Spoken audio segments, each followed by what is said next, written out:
अगर आप भी चाहते हैं JMK म्यूजिक का ऑडियो वीडियो सबसे पहले आप तक पहुंचे, तो हमारे चैनल को सब्सक्राइब करें और साथ ही बेल आइकन के घंटी को दबाना ना भूलें। जय माँ कत्यानी रिकॉर्डिंग स्टूडियो मानसी कन्या।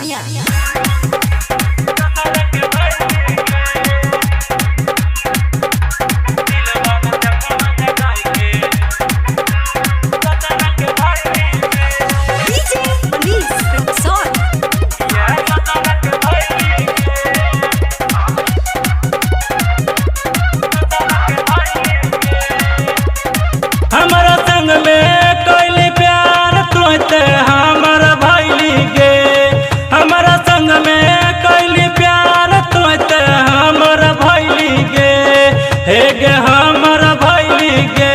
हमारा छोड़ के ताहू छोड़िया किया दोसर के भाईली गे, हमारा छोड़ के ताहू छोड़िया किया दोसर के भाईली गे। हमारा संग में कोई प्यार तुझते हमारा भाईली गे, हमारा संग में कोई प्यार तुझते हमारा भाईली गे, हे गे हमारा भाईली गे।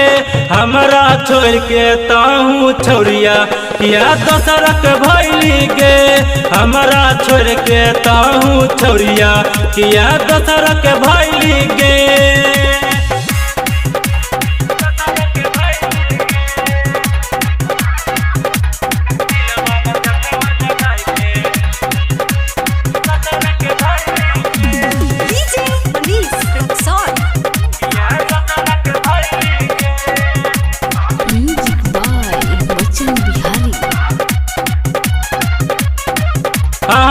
तोरा खातिर हमें छौरी बेच दिलिया खेती गे, सिले माहौल देखबे ले तोरा ले गेलियो गे।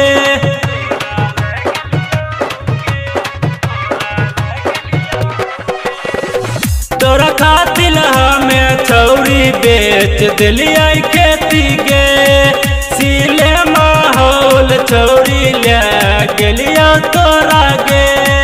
उसिले माहौल में तो किया वादा कैली गे, उसिले माहौल में तो किया वादा कैली गे, हे गे वादा कैली गे। हमरा दिलवा में जख्म जगाए के किया दोसर के भाईली गे, हमरा दिलवा में जख्म जगाए के किया दोसर के भाईली गे।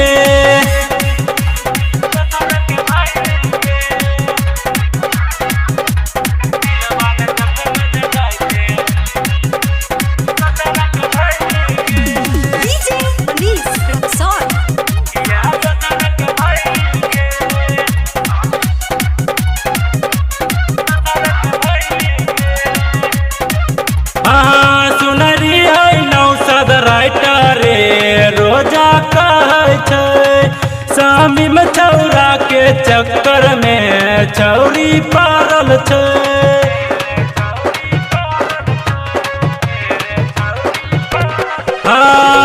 सुनरी है नौसद राइटर रोजा कहै रहे, शामी में छौरा के चक्कर में छौरी पारल छै। ताऊ शामी में छौरा के दिलवा किया तोर दलही गे, ताऊ शामी में हंसरी के दिलवा किया तोर दलही गे, हे गे तोर दलही गे। हमारा दिलवा में जख्म बनाए के किया दोसर के भाईली गे, हमारा दिलवा में जख्म बनाए के किया दोसर के भाईली गे।